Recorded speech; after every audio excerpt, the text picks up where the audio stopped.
वैसे सिद्धांत में तो जो प्रण करे प्राणपन से उसका निर्वाह करना चाहिए, पर देखो वो माँ है, वो करुणामयी है।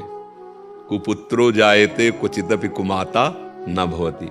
पुत्र तो धोखा कर सकता है लेकिन माँ नहीं, वो रिश्त नहीं करती। आप उनसे अपनी परिस्थिति सामने रखकर क्षमा मांगिए कि माँ मेरे से या तो मेरे में उत्साह और बल दीजिए, अन्यथा मुझे क्षमा कर दीजिए। तो माँ है, वो जगत माता है, जगदम्बा कहा जाता है ना, जगत, हम सब उनके बच्चे हैं।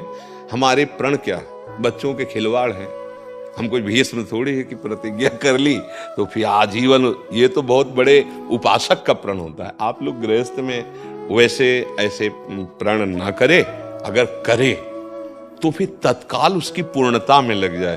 3 वर्ष हो गए, ये ठीक नहीं था। आपने जब प्रण किया और यदि आपकी कामना पूर्ण हुई है तो आपको फिर तत्काल उस क्रिया में उस लग जाना चाहिए। पर अगर नहीं हो पाया, अब आप कहते हैं असमर्थ हैं, तो आप फिर क्षमा मांग लीजिए। पक्का माँ है, जगदम्बा है, वो कृपालु है, वो कृपा करके क्षमा कर देंगी। अगर क्षमा याचना नहीं करेंगे तो ये ऋण है।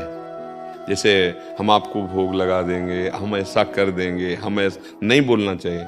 ये कोई हंसी मजाक नहीं प्रभु के सामने। और जो बोलो तो फिर उसको कर दो, अगर नहीं करते तो अपराध तो है ही।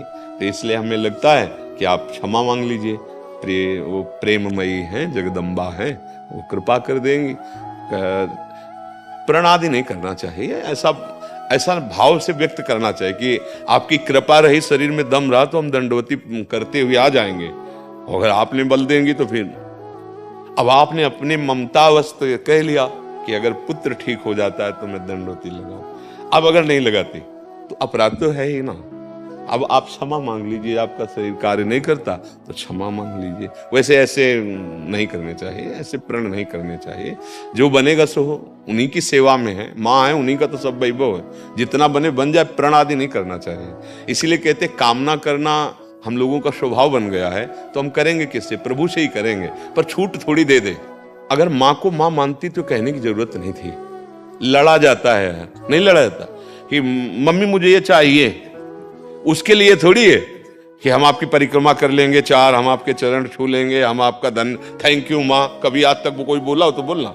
माँ से कोई, माँ ने दूध पिलाया, आप बोले थैंक यू माँ, ऐसे ये दूसरों से बोला है। अगर पूछे कि आपने थैंक यू क्यों नहीं बोला तो बोले मेरी माँ है यार, थैंक यू क्या बोलना है। तो अगर माँ मानती हो तो फिर हमारी माँ है, उनसे हम लड़ेंगे नहीं, उनसे मांगेंगे नहीं। तो किस, आपने माँ को माँ जैसा नहीं माना, आपने उसमें शर्त रख दी कि अगर आप ऐसा कर देती हैं तो मैं ऐसा करूंगी। तो यहां माँ का प्यार जो था वो बट गया। माँ जैसा कोई कृपालु नहीं। हम तो लड़ेंगे ना, अरे अम्बा हो, जगदम्बा हो, मेरी माँ हो, और तो ऐसे ही जगदम्बा है, पिताजी है महादेव, अभी आप लक्ष्मी जी अम्बा है और भगवान श्री हरि पिता है। तो हम लोग थोड़ा नादानी कर लेते हैं कि अहम पूर्वक कहते हैं कि हम इतना ऐसा क्यों कर दें, आपका दिया हुआ है, आपका है, हमें और ये चाहिए। अब ये है कि उस पे छूट दे दे कि जैसे हम जहर मांगे तो फिर मां नहीं देगी, ऐसे अगर हम ऐसा कुछ मांगते हैं जो हमारा अमंगल करने वाला है तो फिर मांगने पर भी प्रभु नहीं देंगे। वो सर्वज्ञ हैं, जानते हैं कि आगे चल करके इसके लिए हानिकारक हो जाएगा। तो हम भगवान के ऊपर छोड़ दें, मंगल भवन है, और माँ से क्षमा मांग लो, कोई बात, वो तो करुणा में ही है।